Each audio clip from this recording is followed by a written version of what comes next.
Hello and welcome to another episode of A Life More Extraordinary. My name is Ollie Matthews. And hi, I'm Sarah Burbidge. Great to be here. And thank you all for joining us as we look to learn from an inspiring panel who are going to help us find new purposeful learnings from their own amazing stories. Yeah, and thank you specifically for joining us today for what is going to be a really extraordinary session, talking about epic and yet everyday matters of love and loss. We're talking about those driving forces that couldn't be pinned down by the pandemic. And we're going to be hearing from an extraordinary panel, Grant Morgan, Luba Kassova, Tasha and Mou, to hear their stories that have been that they've been living with over the past few years. And I think you'll find the difference between love and loss is much smaller than you might think. Absolutely. And these stories are not so much about grief, but of insight, of breakthrough, learning and purpose. These are not stories of romance, but of challenges met together, relationships redefined and bonds strengthened. And as with all our episodes, we have looked to find a topic that we can explore in search of some common experiences and valuable learnings. And these learnings are the things that help us create our own more extraordinary lives today and into the future. Now, while many of us might not have been through exactly the same experiences as our panel, we believe that through these stories and through understanding what they've been through, we can all learn and be inspired. Yeah, and without further ado, do please join me in welcoming our extraordinary panel today. Luba, can I come to you first? Thank you so much, Sarah and Ollie, for having me here today.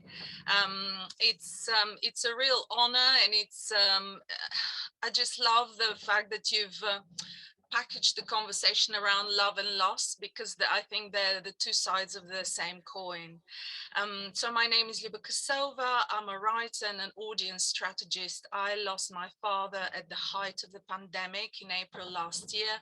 And my sister is here, as I said earlier, Maria Kassova. She too lost her father, but I'm speaking today. My story is one of how I tried to push grief away for as long as possible and how it caught up with me over Christmas. Luba, thank you for your courage in sharing that story with us. And we will hear more about that. Grant, can I also ask you to sort of introduce yourself and tell us what you'll be sharing today?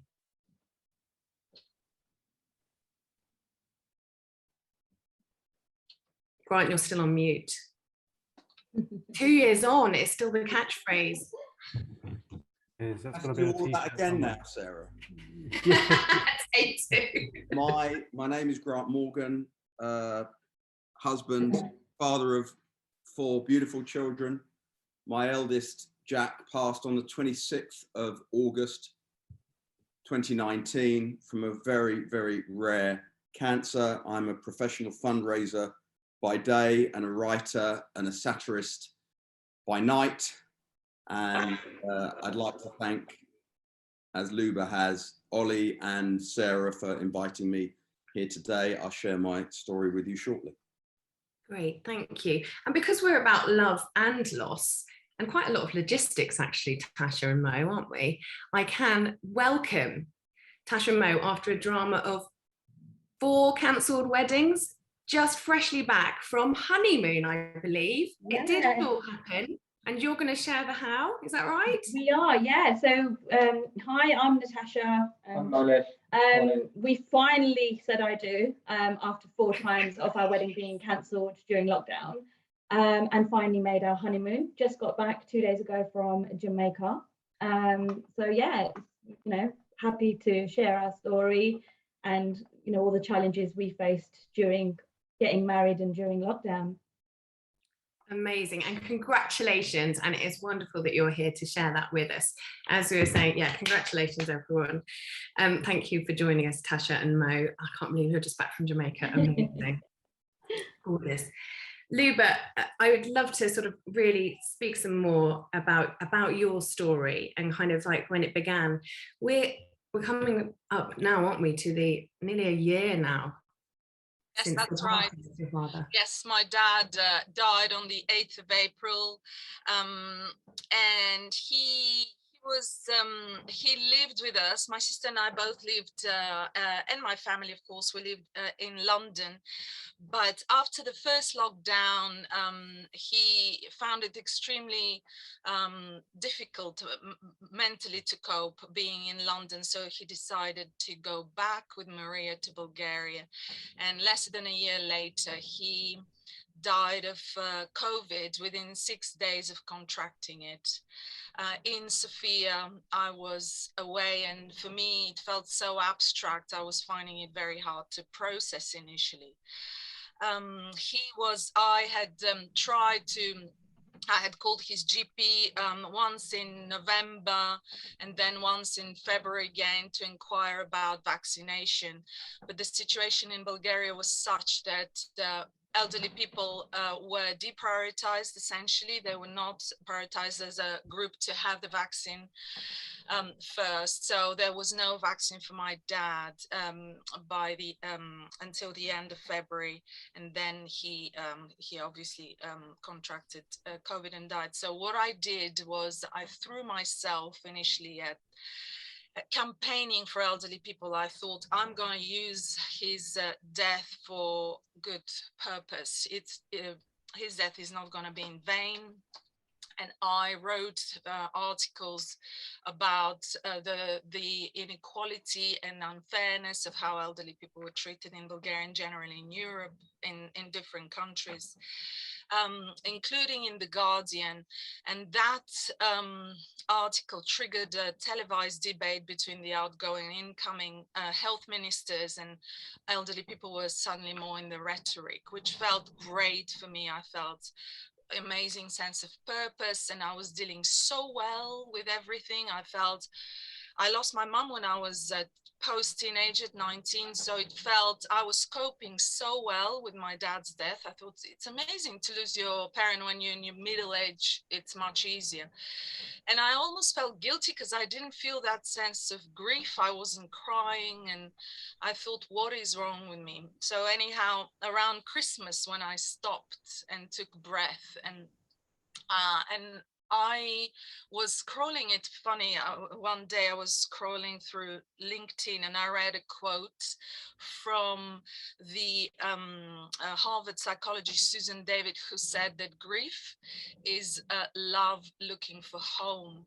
And that unleashed it for me. I suddenly felt homeless and I felt like an orphan, even though I was an adult. And I got so sad I was unable to celebrate Christmas with my family, or I was trying hard not to upset my kids, but it was incredibly difficult. And essentially, I collapsed really at that point. I was incredibly overtaken by the sadness for both my father, but also it rekindled the grief for my mother.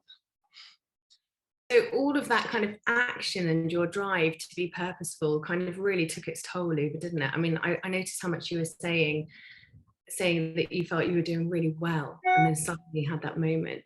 Yes. So what I was doing, I was trying to transform my grief into doing good, hoping that by being purposeful, I'll avoid the pain and the anguish that you feel when you're grieving. But that didn't happen for me. And that's one of my big learnings, is to let it be, to allow yourself to grieve and not to try and push it away. And I was pushing it for many reasons. Firstly, obviously, the anguish, it's very unpleasant to feel because you feel out of control when you grieve sometimes. Secondly, I work and I live at home with my kids and my husband, and I was really cognizant of not upsetting them and not for them not to see me so down. And that really backfired. And eventually I was unable to go back to work at the beginning of January. And my husband, Richard, said, look, take a week off. The kids will be at school and you can really try and work through this. And that was the best advice I got. And I did that. And this is when things started moving for me. And I was able to function and to concentrate again when I let myself just down in the gutter. And Grant, if I can just come to you for a second, just sort of hearing what Luba was talking there about the trying to use that the the passing of her father, her and Maria's father, as a sort of a motivation and as an inspiration to make a change and to try and make things better and stop things happening again. With you and your son Jack, it's from our discussions before where we recorded the podcast, you shared quite interestingly that Jack was already doing a huge amount himself before he passed away to raise funds, to sort of raise awareness, and you've then sort of continued that on. Is that fair to say? Yeah, so Jack had garnered the support from a global community. When he was diagnosed with a very rare cancer. It was a nut midline carcinoma. The nut was, NUT was the genetic makeup. Midline is in your midline, and carcinoma is a tumor which they found between the bridge of his nose and his eye socket. And by the time he'd started chemo, it was already secondary in his neck. And Jack set up, interestingly, he set up a page on Instagram, which was It's Me JMO. And the reason he did this was Jack was always protecting myself and Emma. So what he would do is he would communicate his daily blog on Instagram, so people didn't drive us mad saying, oh, how's the chemo going? How's Jack feeling? What's going on? And it escalated quite quickly. And by the time he passed, he had circa 30,000 individuals following his journey, some who were interested in his journey, some who were sufferers themselves, some who were diagnosed with different cancers, caregivers, parents of those who were going through treatment. And he found it really cathartic. And like Luba said, he was using his illness as a force for real good, to educate and to motivate. It was never about him. Yeah, he wasn't the victim in his story. He was the educator and the motivator. And your own experience of that, Grant, as well. Obviously, he was, being so purposeful, in his illness, and then with his own passing, you felt a real kind of that he's still very present with you, isn't he? And you're still very driven by that kind of needing to be purposeful as well. Yeah, I feel like having had Jack in my life has shaped me to be the human being that I am today. And I absolutely understand how when we lose someone, we go to pieces. And it's about the makeup of your DNA. It's almost innate. And I felt that Jack had achieved so much in his short lifespan, in his 22 years, that he'd made such a difference to our lives, to others' lives. I'd receive messages from people I'd never met saying how Jack had helped them get through the darkest moments. These are people who didn't even have cancer, who weren't necessarily physically ill, but were having mental challenges and were having difficulties within their own lives, and how Jack had got them through that, having never met him. And I felt it was my responsibility to take that baton and continue the work that he had started in his name. So I went on TV, I went on podcasts, I created charity events in his name. Lauren Mahon from Girl vs. Cancer, who's become a very close friend of ours, she set up a day called Be More Jack, which is just basically about making a difference to others and being the best version of yourself. Yeah, incredibly inspirational. We have put the links to some of that in the chat box for you to join there, and just amazing to feel that kind of driven on. And you still have a real relationship with Jack, don't you? I love the way that you describe how close you feel he is in another room. Yeah, so a lot of people ask me how I cope. Grief isn't prescriptive. It's just not, simply because the relationship you have with the person that has passed isn't prescriptive. If you're a parent, if you're a sibling, if you're a friend, if you're a work colleague, those relationships are all very different. But for me personally, my coping mechanism is really clear, and that is that Jack is in another room, and I can't touch him and I can't see him. I can talk to him. He won't respond to me in the way that most do on this plane. And I know with every fiber of my being that somebody will open that door to me one day and we will be reunited. Now, I've got nothing to support that. That is just the essence of faith. I'm an irreligious human being. I believe in the universe, and I believe in the energy of the universe. And you could argue that anyone that has a faith humanizes that energy and calls it God or Christ or Hashem or Allah or Ganesh or whatever. But I do believe, in essence, we all believe in an energy. It's just how we then define it. So yeah, I get through every day in the knowledge that I'm going to meet my formidable son again, and that gets me through every day. One of the things that I find really, really interesting about what both Grant and Luba have been sort of speaking about there is almost this idea of sort of legacy. And it's one of those sort of questions I think that gets asked a lot as individuals and as groups, like, you know, what am I going to leave behind, whether it be from a spiritual point of view or from a sort of material point of view for family, for children, or whatever it might be. The idea of both continuing or starting and continuing a sort of a legacy of positive impact from your son and from your father, that's really, really powerful.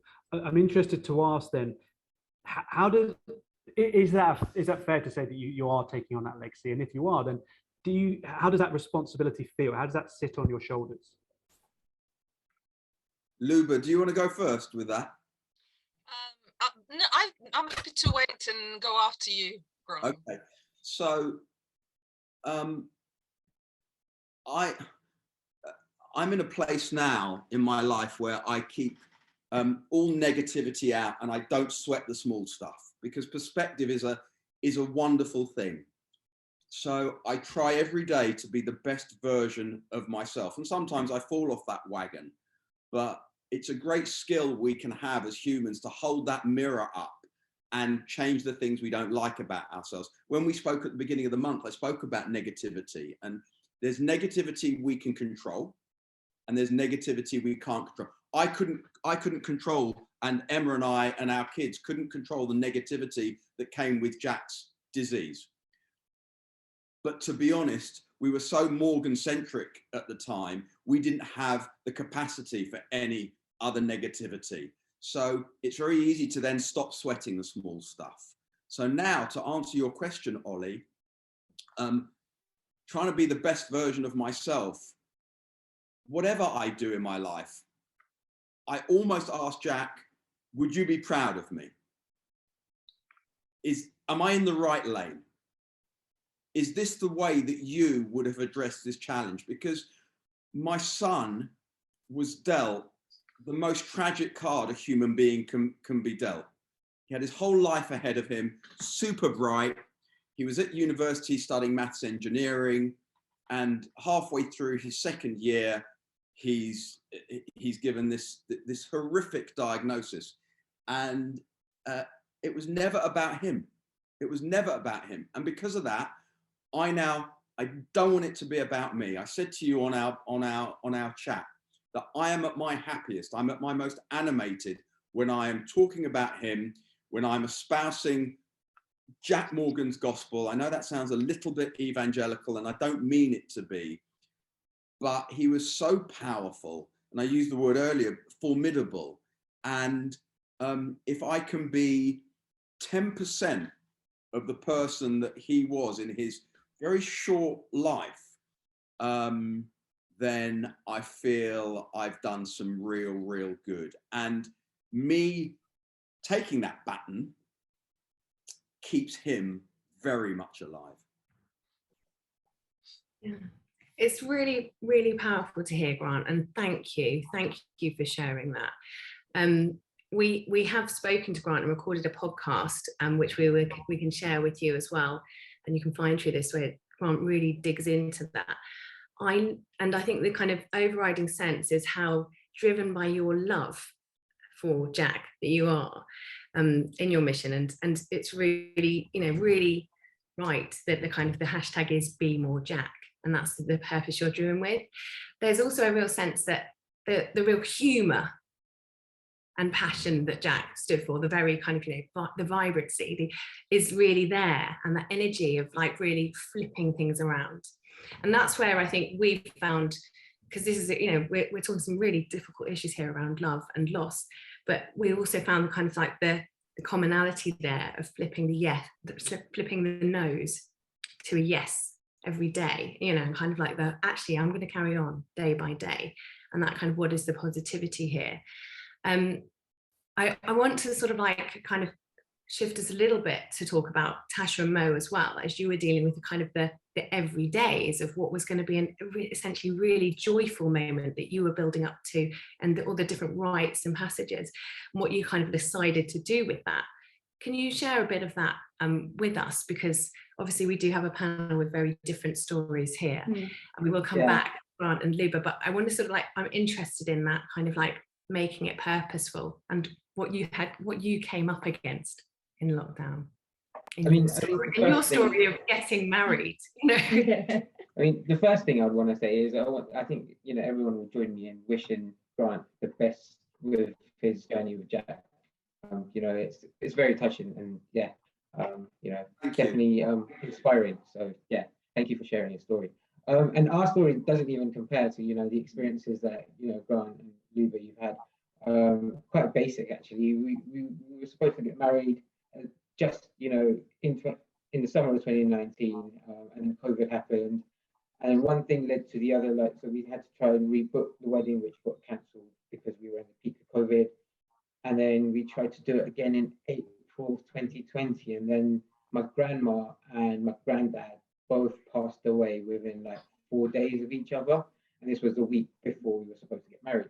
So then again, it got cancelled, and then we eventually did tie the knot in August, right? But at the beginning, when we first booked our wedding, we were living separately, and Mo became my bubble. We had bought a house, we were painting and decorating the house, having hoped, to have this big fat Indian wedding with 200 people, a whole 2 weeks of functions and drinking and dancing and eating loads of food and colourful, just the colour. And then obviously lockdown happened, and it was a toss-up of what happens, because in the Asian culture, you are not meant to move in together unless you're married. So it was like, oh my God, what do we do? So we were quite lucky, our families were quite relaxed and didn't really have a choice. So we decided to kind of move in together before we got married, which is, it's just not the norm in the Asian culture.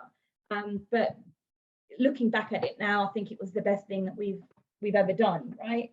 Moving in together, you learn each other's habits. Do you really want to get married after learning those habits? So we turned the positives, we turned the negatives into positives as well. And it was a journey, but I was glad to be doing it with Tasha.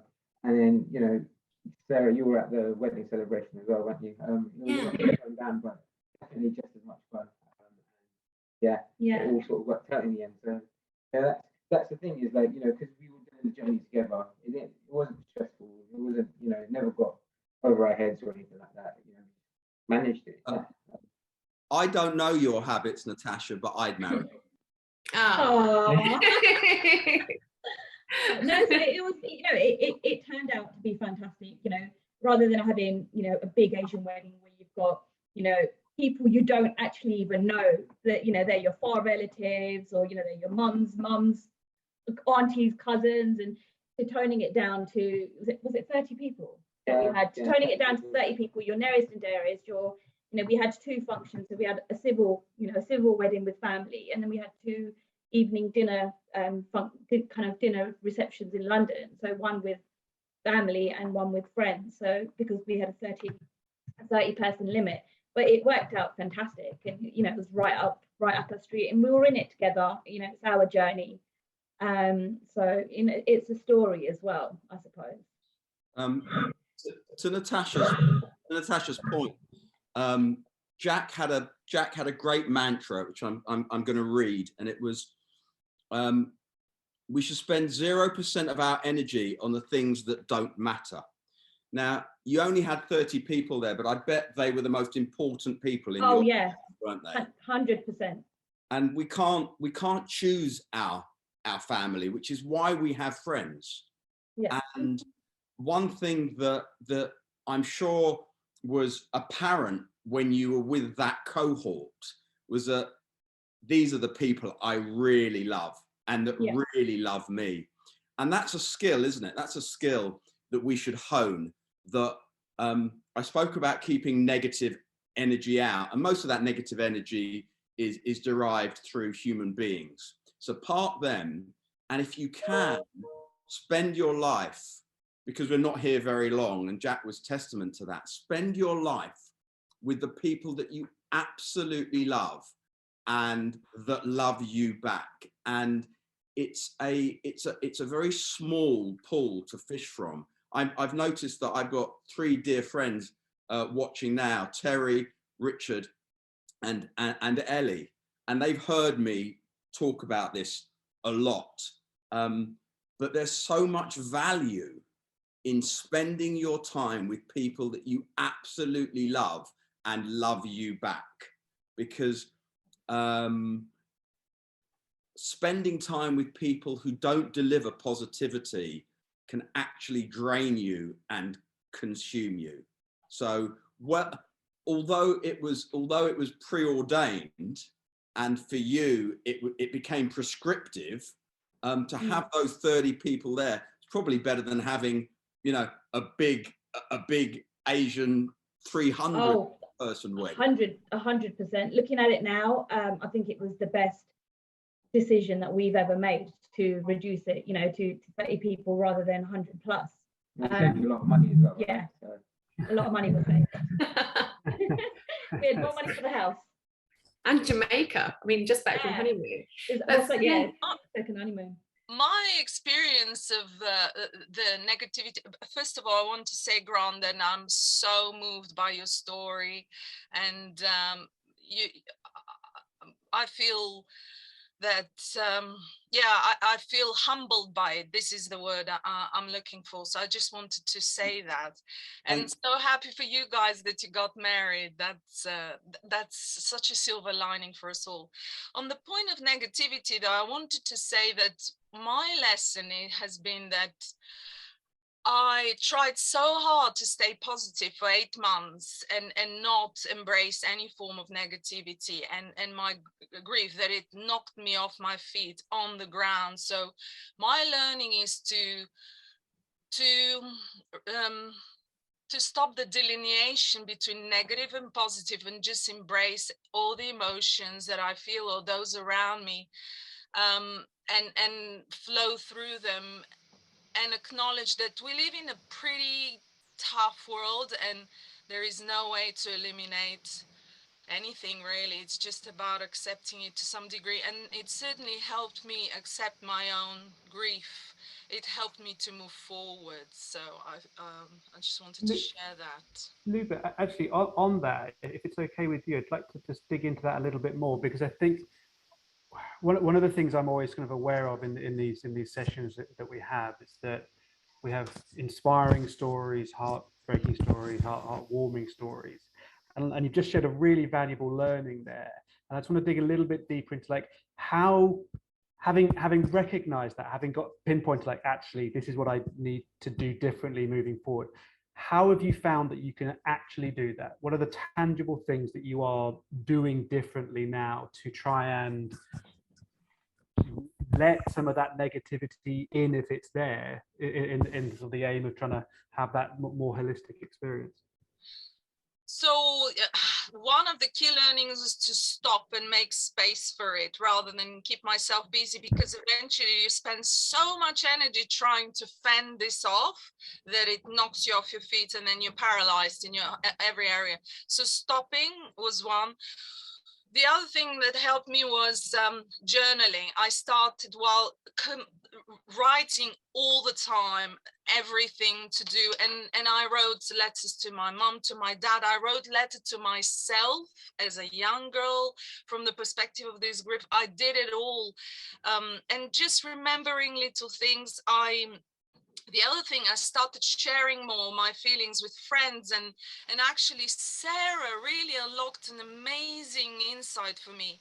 When I was at home in January grieving, we were texting and she showed me this amazing picture from Charlie Mackes's Prodigal Daughter. And she just sent me that image, and I remember thinking, oh my God, she's understanding me so well. And it's an image of an adult holding an adolescent, and the adolescent is almost listless, and just sharing this and experiencing. And Sarah is going to share the image now. So this is the image she shared with me. And for the rest of the day, I was extremely sad, but I was also writing about it. And I realized that this is me both as an adult and as a child. And that helped me a lot. I started talking to my children more about it, not when I was upset, but when I was able to be really dispassionate about it, saying, actually, mommy's taking some time off because I feel incredibly sad about my grief. And just instead of creating this tension for them where they see that something's wrong, but I'm not saying it explicitly and they feel insecure in some ways, I was just honest with them. So these were some of the techniques I used, and they really helped me to pull through, actually. And I'm so grateful for my family. To Grant's point about having the blessing of being with people that you really love and love you back is what ultimately holds you. But you need to do your own work. You've got to do the work and get through it and journal and cry and complain and stomp your feet and say, come back, and all this stuff that sounds ridiculous rationally. It's something we need to get through. No, because there's that line, isn't there? It's okay not to be okay. So yes, exactly. While you're dealing with your own grief and you're being positive and you're being driven and focused, you will fall off that wagon, and that's okay too. If I may, I'd like to talk about a couple of situations that have happened to me since Jack's passing. One was a dream, and my beautiful daughter Charlotte was getting married, and she's in her white wedding dress, and Emma is fussing around her, and my two sons Jack and Joshua and Sam are in beautiful dinner suits, and we're about to leave the house. And we're in a house we used to live in. It isn't the house we're living in now. And as we're leaving, I can hear Jack say, "Dad," and I turn around, and he looks beautiful, and he had this amazing smile, and he's sitting in a chair that we didn't own, in a dinner suit. And I said, "Jack, what are you doing here?" And he looked at me, he said, "Dad, I'm always here." And I woke up, and when I dream about him, I get such comfort, because I know it's the only opportunity on this plane that I will get to see him and connect with him. And I do dream about him a lot. And people will say, well, if you think about him, you'll dream about him. And that's absolutely not correct, because I think about him most seconds of the day, but I don't dream about him every day. But what I'd like to do is share the story I told Ollie and Sarah on the podcast. Is that okay? Yeah, please do, Grant. So Jack was treated at the Royal Marsden in Chelsea, and it was an arduous journey for him. He was poorly. It was chemo, it was radio, it was intense over a fair span. And during treatment, we would do the journey from Finchley to the Marsden and back again, if he wasn't an inpatient. And I remember towards the end, I was driving home and I was on a part of the journey, and I looked at him, and he was in his It's Me JMO cap. Thank you, Ellie Dryer, for that. And he was on his phone, probably updating his Instagram. And in that moment, I thought, there's going to be a point over the next 12 months where I am doing this journey for whatever reason, and you will not be here physically with me. And Jack passed, and about 4 months later, I went to see his clinical nurse, who's become a very close friend of ours, Andre Devantel. And I went to see Andre, and we had a very emotional meeting. And I driving back to Finchley, and I'm in that place, I'm in that moment, and I looked at the empty seat, and I said out loud, I said, Jack, I knew we'd be here. I knew I'd be in this position where I was driving without you here. Can you just give me a sign? And I'm waiting. I'm driving and I'm waiting, nothing. And as I said, I didn't expect the heavens to open and or a hurricane or a tree to fall on my car, but I wanted something. And I put my Spotify just on random. And the first song that came up was the Police's Every Breath You Take. And Jack and I would always have an argument when this song would come on, and he'd sort of wind me up and dig me out and say, oh, Dad, this is your favorite song. And I'd always respond, no, Jack, you know it's one of my favorite songs, but it's not my favorite song. My favorite song is Drops of Jupiter by a band called Train. And I'm sort of having this conversation with him in my head. The song finishes. The next song that comes on was Drops of Jupiter by Train. And I just said, thank you. You're telling me you're here. That's so powerful, isn't it? But still winding me up from the other side. I love the idea of that. And the celebration of Jack and his presence there that is in that. You are getting some comments as well from the people on the call saying, how much, what a beautiful story, and thank you for sharing. And they're also talking about that kind of deep down, we never know really how we will manage grief. And obviously what we try to do and share with these webinars is about kind of actually everyone's experience is different, and being purposeful, or finding ways to relate or to recover or to live with things like grief and manage them is just huge. I mean, we've heard some amazing kind of stories of flipping the kind of the no to the yes, and the kind of, that was, obviously just hearing stories like that, it's just been said about the comfort, how comforting it is to hear and encouraging to hear your lived experiences. So thank you. But I wonder if we can ask you now as a panel sort of about, kind of how, the things we've heard there, Luba talking about that image and things that really help you kind of move on. What have you found has helped? I mean, Luba, you spoke to me a lot when we were preparing for this session as well about the importance of decluttering, and that surprised you, that you found that really useful. Yes. So again, as part of my opening up, I was speaking to a friend and telling her how hard it was for me, and how I had this urge to declutter over Christmas drove my family absolutely mad. They all hated me because it was insane, the effort. And she said, oh, you should read The Life-Changing Magic of Tidying by Marie Kondo, a book that sold millions. Wow. That put my decluttering efforts into perspective, because what I found is one of the things she says in her book is that when we need to declutter, it's usually about something else. It's we need to deal with the problem, and decluttering paves the way where you have nothing else to do. You've got to face the problem or the issue that you're facing. And that's what I found exactly happening to me And the other reason, I think unconsciously, that I was trying to declutter, I was trying to make space for myself in the house, because I was so worried of upsetting the kids or being in the way, or even though my husband is very supportive, so it came 100% from me.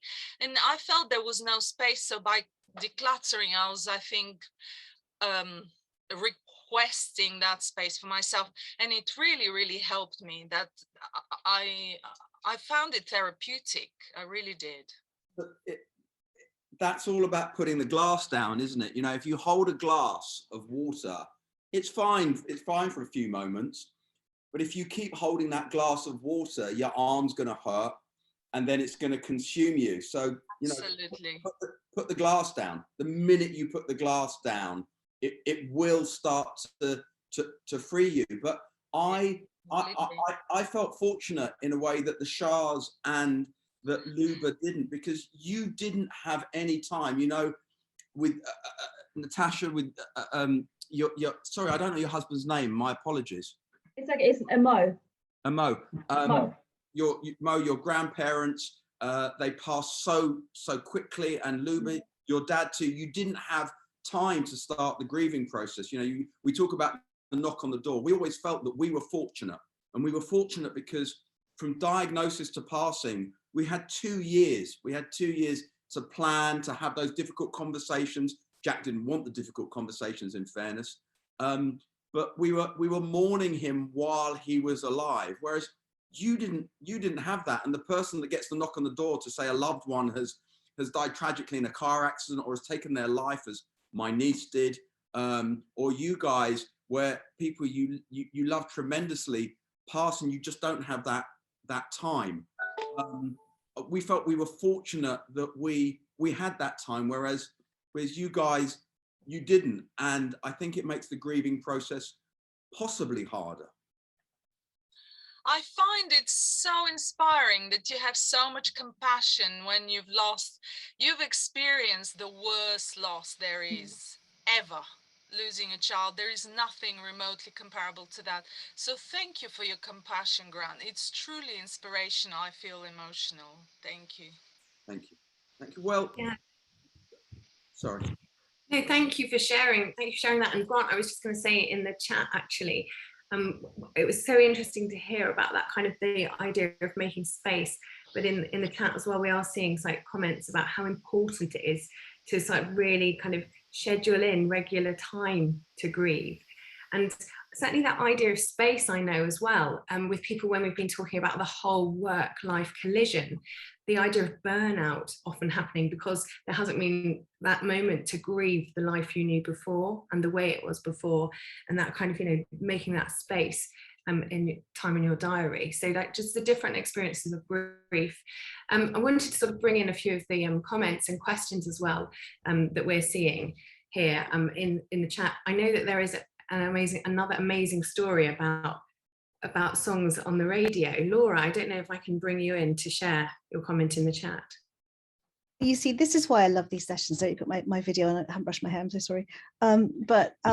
You know, just these have been so special to me, and I just want to say a huge thank you to you all for this one's particularly emotional, but you know, for just kind of keeping us going and doing something which wasn't just about keeping in touch, but was about going deeper. So a huge thank you to everybody who's been involved, and these have been absolutely miraculous.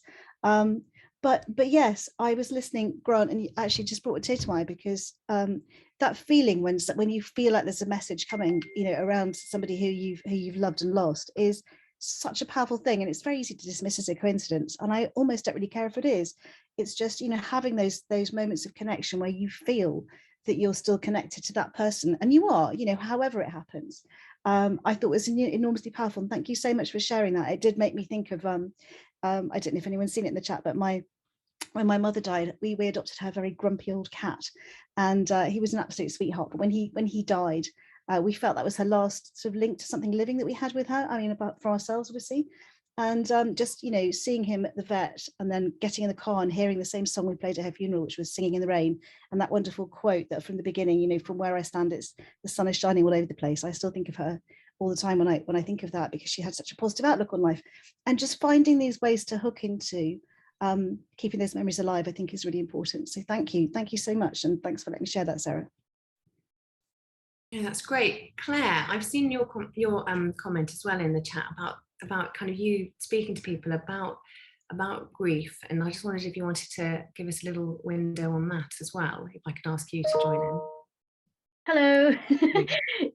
Yeah, that was I host a podcast. We talk to people who are going through loss, and we're on a mission to find 101 different types of loss, and that came out of us going through childlessness actually, and having a loss that wasn't a bereavement. So it was a bit different from your average loss. There was nothing to grieve. It was like an invisible loss. So we thought, well, if we're going through this, it must be lots of other people going through a similar thing. So we started interviewing people about it, and we've done a lot already. We've done about 20 of the 101. We've got a lot still to come, but even just things like loss of a child, we've already done 6 people, and their journeys are so different depending on the age of the child.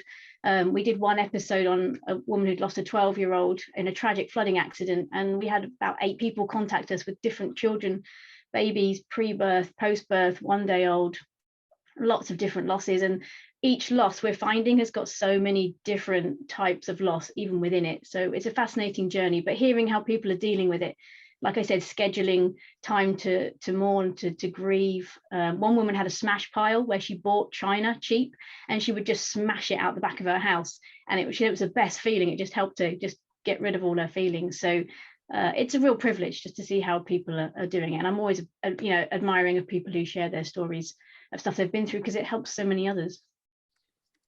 Yeah, thank you for sharing. We are coming towards the end of our time together, so I am going to go back to our panel shortly with the kind of like final thought, but I wanted to just briefly bring in Maria and then Phil as well, who's made a comment in the chat about using writing to help with his grief. Maria. Yes, I just want to say this is very moving and very inspiring and compassionate and everything. And just building on the theme of the signs that Grant and Laura shared. So 2 weeks after Dad died, I was sitting in my living room and I was working on the computer, and the remote was just next to me, but I didn't touch it. And I was listening to something on TV, radio. And then at some point, the channel was changed to a sports channel, and there was football, and one of the teams was Chelsea, which was our dad's favorite. So then I knew, well, you're here. And that was a wonderful sign. Thank you. That's so special. And by Phil, the way, you spoke about humor and using humor. There is humor in grief. I remember, and Ellie Dry, who I said is on this webinar today, she kindly cut her holiday short to come and give us some respite and spend some time in the hospital with Jack overnight, and we'll never forget that. But Jack was mildly autistic, to say the least, and sometimes you'd laugh with him and sometimes you'd laugh at him. But I think people with a brilliant brain are mildly nuts. But am I allowed to say that? Probably not in these politically correct times, but I just did, hey. So he'd had a very difficult night. He'd had a very, very difficult night. Ellie, you'll remember the situation with the pillows. He was never happy with the pillows. You had to put 3 pillows and you had to put them in a certain order, and then and it would drive you round the bend. Anyway, we had a very difficult night, and I remember being in the Marsden next to him in a camp bed. I'd had no sleep. He'd had a bad night with his breathing, with his pillows. He was irritable and irritating. And I remember getting up and walking out of the room and ringing my wife. And I said to her, and I'm not proud of myself for this, but it was a little bit tongue in cheek. I said, after the night I've had with him, if the cancer doesn't kill him, I will. The father-son love. And I know that in the podcast we've recorded for you, there are more of these stories, and the very special 6 weeks that you spent with Jack as well, in the leading to his passing to another room. I want to thank all of our panelists for sharing this time with us, and just offer them the opportunity to give us a final thought. But before I do that, I know that Phil, you had a writing that you also used to process grief.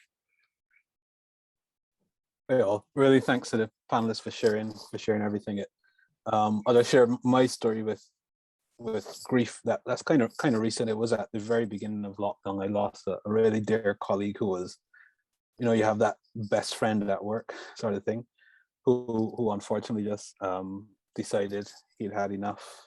And it was just before lockdown, and it was so hard to process that. And there was this piece of poetry I'd written a few years before when my cousin's wife, she died also of cancer, and it's called Robin's Hope. I'll just read it, and I hope it does give you that sort of sentiment as well. Today is unusually dark and motionless. The trees move only as the robins flit stealthily among the branches. There is peace and life against the grey darkness. I'd like to say that the wind is at rest, but I know better. It rushes from east to west, high to low, north to south. It just must go, very much like sorrow breaks the swell of joy and mirth. Shifting seasons of the earth, my heart is heavy. Even as I watch the robins' flight, their mastery of the air, an unwanted hum drones in my ear, prompting me to question, is it really fair that everything has its moment to rise and fall, to brightly glow and slowly dim, to work and live and then to lay motionless against the grey? The robin who has lost his nest still hops and struts and puffs his breast, bright and red as the honeysuckle berries, now squashed from the fall to the stiff, icy mud. For this is what winter does. Else we'd be blind to spring's success, remaining dark and motionless. Phil, thank you. That was beautiful, Phil. Thank you. Thank you very much indeed. That was really very special. I think we could keep on talking for quite a long time around all of these topics and these inspiring stories, but sadly we need to wrap up. But before we do, I'd like to ask each of the panel members just to give us a final thought, and maybe it's a learning, maybe it's a piece of advice. But if I can start with Tasha and Mo, what's one of the things that you'd like to leave us all with before we head off into the Friday afternoon? Well, one of the things we learned, given our 4 cancelled weddings, is because masks were compulsory. We had, every time we planned a wedding and booked a wedding, we got masks printed with our names and dates. After the second one, we wasted so much money. We ended up just writing sometime in 2021. We gave up. It was so expensive getting these masks printed, and we were just like, you know what, let's just leave it as sometime in 2021, you know. So yeah, that's what I'd like to share with everyone today. I feel like that is a genius learning. So if you're ever going to get personalized face masks for your wedding and there's danger of it being cancelled, remember, from Tasha. And again, the power of humor, I think. Power of humor. Power of humor. Grant, how about yourself, Grant? Oh, sorry, Mo. No, I was just going to say, you know, from all these conversations that we've had, life is unpredictable, and you know, you just got to live to the fullest, because you just don't know what's around the corner. So, you know, be positive, be happy, and yeah. If life gives you lemons, what do? You make lemonade, right? Make a martini. Love that. Make a martini, did you say, Matthews? Very good. Grant, how about you? Oh, look at him. Beautiful boy. He had so many quotes that I could end with. Those who know me and know us and absolutely knew him, you know, Jack's quote was, "I didn't come this far to only come this far." So that's why I'm here now. You'll notice that I don't use the D word, and I won't use the D word, and I'll use it for my Uncle Benny, and I'll say that my grandparents died and my dad died, but not for Jack. I just won't. And there's a great quote, and forgive me because I don't know who originally wrote it, and that is, to live in the hearts of those you leave behind is not to die. Okay. And it's a hugely emotive and powerful quote. And the last thing I'll say, and I'm going to read this to you, and it's a quote that I'm going to bring up by Keaton Henson from his song "You." And I always break down when I read this, so forgive me, and I'll try not to. If you must die, sweetheart, then die knowing that your life was one of my life's best parts. Thank you. Thank you, Grant. Thank you. And again, that idea of legacy and living on, I think it's been a part of the stories of today. Luba. I don't have very deep quote at the end, I'm afraid. I'm so emotionally invested in this talk that I feel I've lost myself a little in it. But I think what I've learned is to try and allow my understanding that loss is part of love. And by allowing that and fully being aware of it, I hope to be fuller and to love better and to love stronger. Wow. Wow. Beautiful. Thank you, Luba. Beautiful. We've overrun slightly, so thank you to everyone for staying around and listening to our panel. Thank you so much to Mo, to Tasha, to Grant, and to Luba for those sharing those stories, for being brave, for being vulnerable, and for inspiring us all with your stories and your advice and your learnings. That's really very, very special indeed. Thank you to Philip. Thank you to everyone who's contributed as well in the chat or in the session today. And thank you so much for joining us. We've been on a bit of a hiatus ourselves for the last 8-9 months as we've kind of sort of dealt with our own challenges and figured out what we're gonna do with a life more extraordinary and other things in our lives. But we're very excited to be back, to be amongst friends, amongst our community, and we've got a lot of exciting plans for the future. So we will share more of those in sort of the email and social media. But do please follow us on Twitter. Do look out for the recording of this episode on YouTube, and we'll share that all around. And one of the things, again, I think as the whole sort of world moves into another phase, we'll be looking for advice, guidance, insight, inspiration as well from this community into what you find valuable about this whole sort of experiment. So again, please share with us, get involved, get in touch. We'd love to hear from you. But thank you. I'm speechless, and that's very rare for me. And I'd like to say thank everyone who joined today, because it's not easy to take an hour and 5 minutes out of your day. Okay, we're all busy people. We're all stars of our own show, and I'm very grateful for people who have actually taken the time to come on today. Thank you. You have been an extraordinary panel. Thank you so much, and thank you everyone for your comments. Do follow us on the social media links, and do stay talking with us as a community. There's an incredible podcast about to be published as well with Grant, and we will be recording with Luba as well soon, and some really interesting conversations and sessions coming up soon as well. We hope you can join. Have a wonderful day.